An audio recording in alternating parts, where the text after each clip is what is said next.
चीन में कृष्णदास बांग्लादेश के एक हिंदू संत सरकार और कट्टरपंथियों से लोहा ले रहे हैं। एक भगवा चोले वाला हिंदू संत सरकार में इतना भय डाल चुका है कि उसके ऊपर राष्ट्रद्रोह का मुकदमा लगाकर उसको अंदर कर दिया गया। ढाका पुलिस की डिटेक्टिव ब्रांच ने चिन्मय कृष्णदास को अरेस्ट किया है। बताया जा रहा है कि चिन्मय कृष्णदास को बिना किसी वारंट के गिरफ्तार किया गया और उन्हें एयरपोर्ट से किसी सीक्रेट लोकेशन पर ले जाए। परंतु विद्रोह जो सड़क के ऊपर हो रहा है वो रुकने का नाम नहीं ले रहा।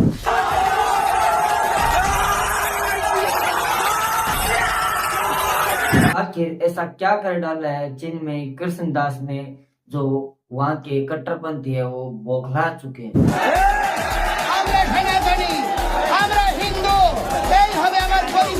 और बांग्लादेश की इस कहानी से क्या सीखना चाहिए हिंदुओं को, जानने के लिए वीडियो को अंत तक देखिए और चैनल को सब्सक्राइब जरूर कर लीजिए। बांग्लादेश का शक्तिशाली शासन और वहाँ की संगठन आखिर एक भगवा चोले वाले से इतना भय क्यों खा रही है, ये समझने के लिए हमें चिन्मय कृष्णदास को समझना पड़ेगा। बांग्लादेश में इस समय बहुत ही ज्यादा उग्र प्रदर्शन चल रहा है क्योंकि 25 नवंबर को बांग्लादेश की पुलिस के द्वारा पुंडरीक धाम के इस्कॉन के मुख्य पुजारी चिन्मय कृष्णदास को वो गिरफ्तार कर लिया गया। गिरफ्तारी के समय कोई भी वजह है वो नहीं बताई जाती है, परंतु कुछ समय के बाद ज्ञात होता है कि उनके ऊपर राष्ट्रद्रोह का मुकदमा लगाया गया। अब सवाल ये उठता है कि चिन्मय कृष्णदास आखिर है कौन, इस ब्रह्मचारी से आखिर बांग्लादेश को इतना डर क्यों लग रहा है। तो देखिए, चिन्मय कृष्णदास बांग्लादेश के पुंडरीक धाम के मुख्य पुजारी है। ये धाम इस्कॉन मंदिर का है और बांग्लादेश में कुल 77 इस्कॉन मंदिर है और ये है ना उनमें से एक इस्कॉन मंदिर के वो मुख्य पुजारी के रूप में काम कर रहे हैं। चिन्मय कृष्णदास बांग्लादेश सनातन जागरण मंच के प्रवक्ता भी है और इनकी अगुवाई में बांग्लादेश के चटगांव में अल्पसंख्यकों की सुरक्षा की मांग को लेकर है वो एक रैली है वो निकाली गई थी, जिसमें अल्पसंख्यक मंत्रालय और मठ मंदिरों की सुरक्षा सहित 8 वेद मांगी गई थी। इस रैली के तुरंत बाद इनके सहित 18 और लोगों के ऊपर है वो राष्ट्रद्रोह का मामला है वो लगा दिया जाता है और जिसके बाद उन्हें एयरपोर्ट से वो गिरफ्तार कर लिया जाता है। ये गिरफ्तारी पूर्व प्रधानमंत्री खालिदा जिया की पार्टी बीएचपी के एक नेता फिरोज खान की 30 अक्टूबर को दी गई शिकायत के आधार पर वो की गई थी। इस शिकायत के अनुसार 25 अक्टूबर को एक रैली के दौरान भगवा झंडे को राष्ट्रध्वज से ऊपर रखने के कारण उनके ऊपर राष्ट्रद्रोह का मुकदमा लगाया गया था। बांग्लादेश में राष्ट्रद्रोह की सजा आजीवन कारावास है, लेकिन चिन्मय कृष्णदास इस आरोप को सिरे से खारिज करते हुए कहते हैं कि ये घटना उनकी रैली से 2 किलोमीटर दूर की है और इसकी उनकी कोई भी वो जिम्मेदारी नहीं है। गिरफ्तारी के बाद चिन्मय कृष्णदास के सहयोगियों और पुलिस के बीच झड़प भी होती है, जिसमें पुलिस की फायरिंग में इनके वकील की मृत्यु हो जाती है। चिन्मय कृष्णदास की ओर से 2 बार बेल की याचिका की जाती है और जिसे काजी शरीफुल इस्लाम की अदालत खारिज कर देती है, ये कहते हुए कि शहर से बाहर गिरफ्तारी की गई है, इसीलिए कानून के अनुसार 24 घंटे तक जमानत नहीं मिल सकती है। लेकिन 24 घंटे के बाद भी उन्हें अब तक जमानत नहीं मिली। इस घटना की भारतीय विदेश मंत्रालय ने कड़ी निंदा की, जिसके जवाब में बांग्लादेश के विदेश मंत्रालय ने कहा है कि यह उनका आंतरिक मामला है और राष्ट्रद्रोह का मामला है। पर अब बांग्लादेश सरकार के इस पक्षपाती रवैये के खिलाफ हिंदू और भी ज्यादा है वो कड़े एक्शन में वो आ चुका है और प्रदर्शन कर रहे हैं।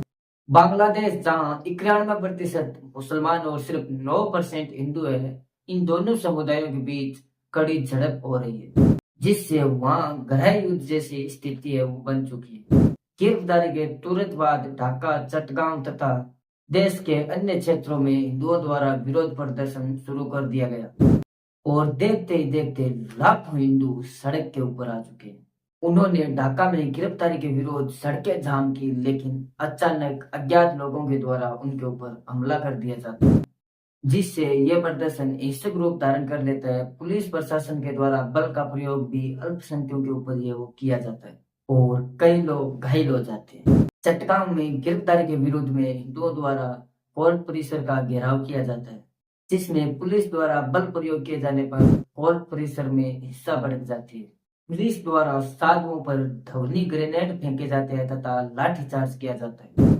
इस घटना से पहले हिंदू कभी भी एक साथ संगठित होकर इतनी ज्यादा मात्रा में सड़कों पर नहीं आए थे। ये इस बात की ओर इशारा करता है कि कदाचित हिंदू वहां पर अपने अस्तित्व की अंतिम लड़ाई लड़ रहे हैं। দলে দলে মানুষ এখানে ঢুকছে সভা সমাবেশ স্থলে, কানে কানে পূর্ণ। আপনারা দেখতে পাচ্ছেন যে लेकिन इसके अंदर बहुसंख्य के कट्टरपंथी अपने अलग ही मूड में है। वह पूरी तरीके से आजादी के साथ अल्पसंख्यकों के साथ वो अत्याचार कर रहे हैं।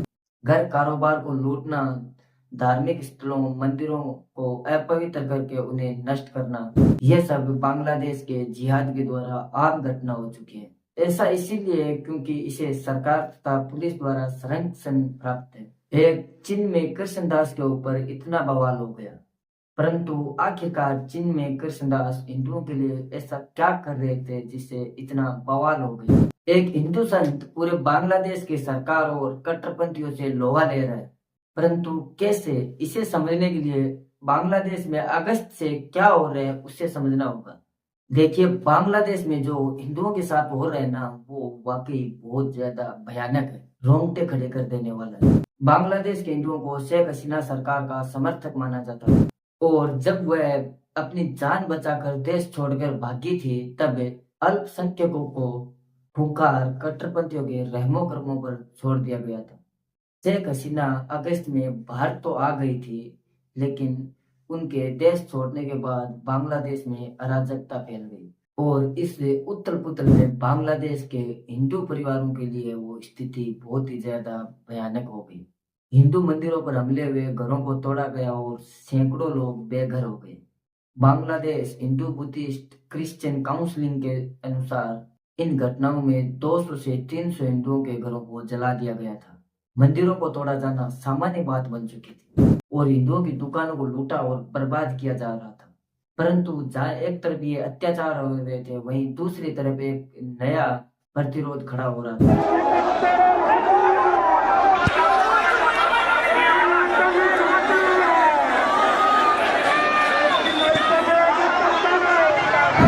ये अभी आपने जो नारे सुने हैं ना, ये नारे लगाने वाले बांग्लादेश के हिंदू है और ये नारे है वो अभी बांग्लादेश के कई हिस्सों में वो गूंज रहे हैं। सत्ता पलट के बाद कई प्रमुख हिंदू आवाजें, जिनमें से राणा दास गुप्ता मुख्य है, हिंदुओं को इन अत्याचारों के खिलाफ प्रतिरोध और विरोध करने के लिए प्रोत्साहित कर रहे हैं।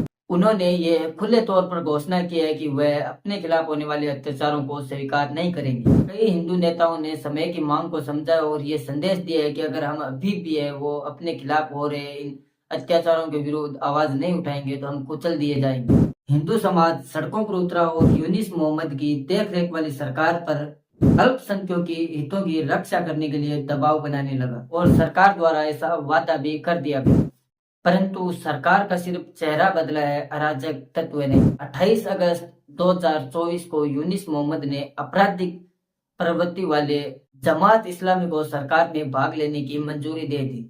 उन लोगों पर प्रतिबंध हटाकर यह संगठन पूर्णतः हिंदू विरोधी बन गया। जब ऐसे में हालात नियंत्रण से बाहर हो गए तब आशा की एक किरण बनकर आए इसको उनके महंत चिन्मय कृष्णदास। उनके नेतृत्व में सरकार व उनके आपराधिक तत्वों के खिलाफ हिंदू प्रतिरोध में एक महत्वपूर्ण मोड़ चिन्हित किया।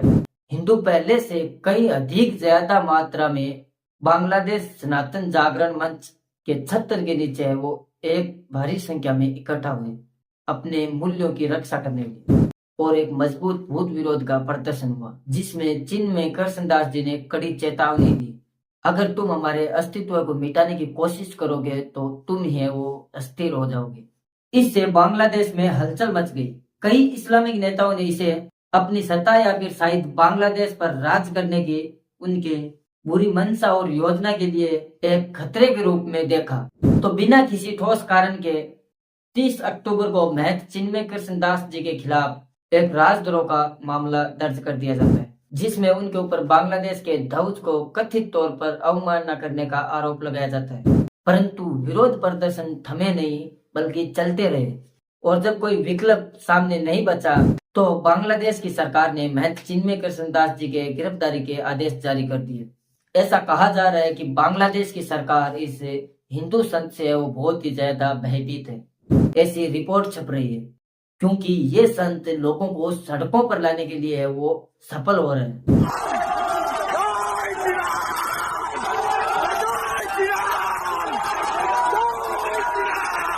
सरकार को लगा था कि स्थिति है वो शांत हो जाएगी, लेकिन ये सब गलत साबित हुआ। आज फिर हिंदू समाज है वो भड़क उठा है और उनका चेहरा बन चुके हैं महंत चिन्मय कृष्ण दास जी, उस सरकार के विरुद्ध जो हिंदू समुदाय के प्रति पूर्वाग्रह से पीड़ित है, जिसके प्रधानमंत्री यूनिस मोहम्मद उन लोगों से मुलाकात कर रहे हैं जो बांग्लादेश में शरिया लाना चाहते हैं, जो पूर्णतः हिंदू विरोधी है। स्थिति अभी भी कोई अच्छी नहीं है। बड़े बड़े पदों पर बैठे हिंदुओं को उनके पद त्यागने के लिए विवश किया जा रहा है। प्रदर्शनकारियों को वहां की पुलिस लाठियों से पीट कर प्रदर्शन समाप्त कराने की कोशिश कर रही है और सरेआम हिंदू सिंथेसाइजर्स को के नाम पर समाप्त करने की बातें कर रही है।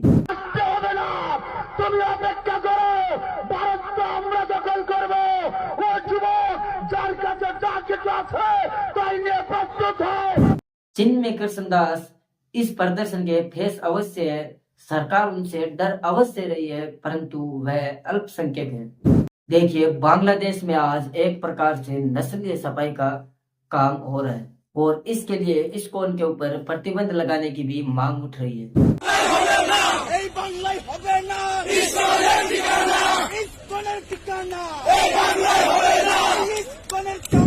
और ये कोई कल्पना नहीं है, बांग्लादेश से हिंदुओं की लगातार घटती जनसंख्या से ये साफ हो रहा है कि हिंदुओं की नस्लीय सफाई का प्रयास किया जा रहा है और ऐसा एक बार नहीं बल्कि कई बार हो चुका है। 1946 की कैबिनेट मिशन रिपोर्ट के दौरान कहा गया था कि मुस्लिम लीग द्वारा पाकिस्तान की मांग गलत थी। इसके विरोध में मुस्लिम काउंसिल ने 16 अगस्त 1946 को डायरेक्ट एक्शन डे के रूप में घोषित कर दिया था। कोलकाता मुस्लिम लीग के सचिव एस.एन. इस्लाम ने बांग्ला में एक पर्चा वितरित किया था जिसमें लिखा था, काफिरों तुम्हारा अंत दूर नहीं संगार होगा। 16 अगस्त का दिन मुस्लिम लीग की एक बड़ी बैठक के साथ शुरू होता है। भीड़ में बड़ी संख्या में शांति दूत शामिल थे। हिंदुओं के घरों को लूटा गया, उनके घरों में आग लगा दी गई।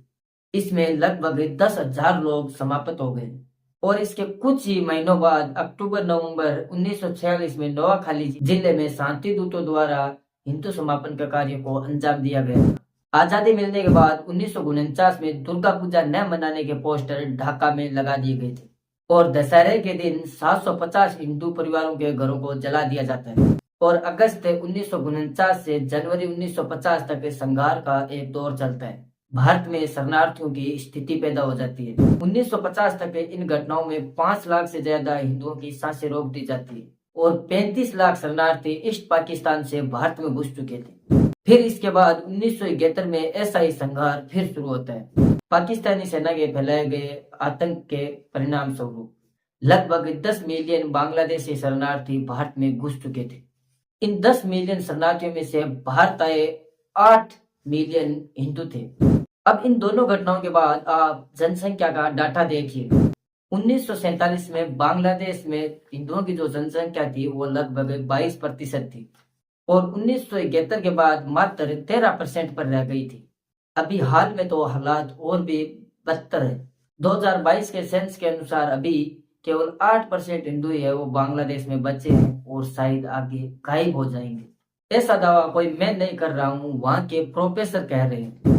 ढाका विश्वविद्यालय के प्रोफेसर अब्दुल बरकत, उन्होंने अपनी पुस्तक में लिखा है कि 30 वर्षों के भीतर बांग्लादेश में कोई हिंदू नहीं बचेगा। 1964 से लेकर 2013 तक लगभग 11.3 मिलियन हिंदुओं को है वो धार्मिक उत्पीड़न के कारण है वो बांग्लादेश छोड़कर भागना पड़ा है और बांग्लादेश में ऐसी घटनाएं अभी भी है वो जारी है।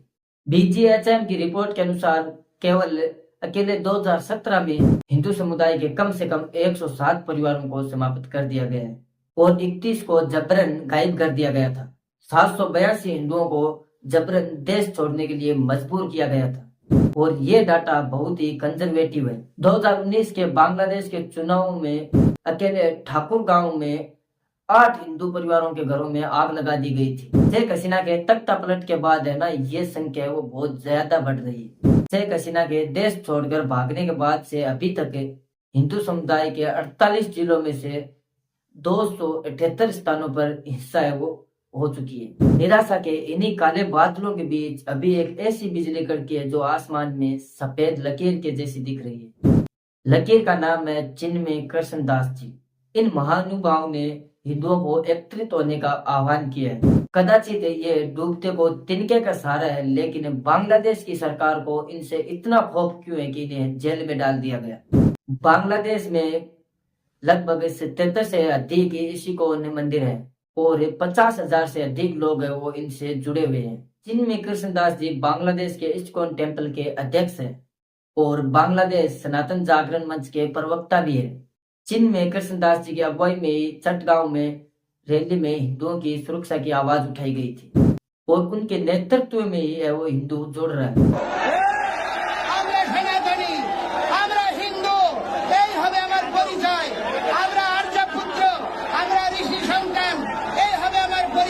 कुल मिलाकर वहां की सरकार की आंखों में चिन्मय कृष्णदास जी हिंदू एकता के प्रतीक हैं और उनकी गिरफ्तारी इस हिंदू एकता को तोड़ने का प्रयास है। बांग्लादेश में चिन्मय कृष्णदास जी हिंदुओं को जोड़ रहे हैं, परंतु इससे भारत के हिंदुओं को क्या सबक लेना चाहिए वो समझने की कोशिश करते हैं। देखिए, भारत एक ऐसा देश है जिसे हम हिंदुओं का एक केंद्र बिंदु कह सकते हैं, यानी कि यहाँ पे सबसे ज्यादा हिंदू रहते हैं। यही वह देश है जहाँ पर 100 करोड़ से ज्यादा हिंदुओं की आबादी एक साथ रहती है और ऐसी स्थिति में पूरे विश्व में अगर कहीं पर भी हिंदुओं पर कोई संकट आता है तो सबसे पहली उम्मीद है वो भारत से ही की जा सकती है और यही बांग्लादेश का हिंदू भी है वो कर रहा है। अगर भारत के स्टैंड की बात करें तो शेख हसीना को भारत ने जिस तरीके से बांग्लादेश से निकाल कर सुरक्षा प्रदान की थी उससे भारत की पोजीशन का तो पता लग जाता है। चिन्मय कृष्णदास जी की गिरफ्तारी पर भी भारत ने वो चिंता व्यक्त की और उनको बेल न मिलने पर कड़ी निंदा भी की थी, पर कदाचित ये काफी नहीं है। इस पर प्रतिक्रिया देते हुए बांग्लादेश की तरफ से जवाब आया था कि भाई ये बांग्लादेश का आंतरिक मामला है, इसमें आपको पढ़ने की जरूरत नहीं है।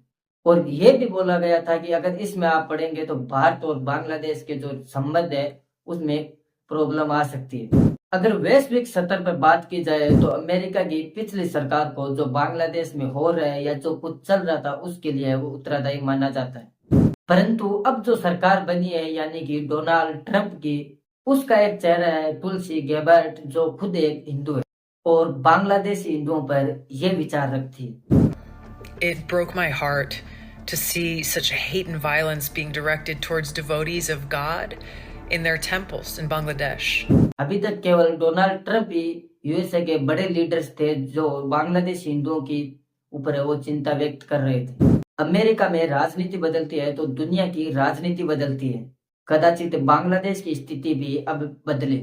ऐसे में बांग्लादेश की स्थिति और चिन्मय कृष्णदास जी के शौर्य से केवल कुछ ही शिक्षा ली जा सकती है। एक समय था जब अफगानिस्तान में कश्मीरी पंडित नंदराम टिक्कू के सिक्के चलते थे। ये सिक्के 1910 तक अफगानिस्तान और कश्मीर में चलते रहे, लेकिन आज उनकी पीढ़ी भारत के लखनऊ में रह रही है। अब जब वो खानदान जिसके नाम के सिक्के चलते थे आज वो भारत में शरण लेकर रह रहे हैं, तो भारत के हिंदुओं को सोचना चाहिए कि जब उनके पास रहने के लिए जगह नहीं बचेगी तो वो कहां पर जाएंगे। बांग्लादेश की स्थिति से साफ है कि भारत के हिंदुओं को एक होना होगा। इसके अलावा दुनिया के हर एक प्रकार के हिंदू समुदाय की आवाज बनना होगा। सरकार आती जाती रहेगी, लेकिन एक बार अगर ये हिंदू समाज नहीं बचा तो फिर देश भी नहीं बचेगा। महान चिन्मय कृष्णदास जी से आज सरकार केवल इसीलिए डर रही है क्योंकि वो हिंदुओं को सड़क पर लाने में सफल रहे थे, पर ऐसा कब तक रहेगा ये समुदाय की इच्छा शक्ति और सरवाइव करने की शक्ति के ऊपर है, वो निर्भर करता है। महान चिन्मय कृष्णदास जी के साथ क्या होगा वो हिंदू तय करेंगे। आप इस विषय के ऊपर क्या विचार रखते हैं वो कमेंट बॉक्स में जरूर बताइएगा। वीडियो अगर आपको पसंद आता है तो वीडियो को लाइक जरूर कीजिए। चैनल के ऊपर पहली बार हैं तो चैनल को सब्सक्राइब जरूर कर लीजिएगा। वीडियो देखने के लिए आप सभी का बहुत बहुत धन्यवाद। जय श्री राम, जय सनातन धर्म।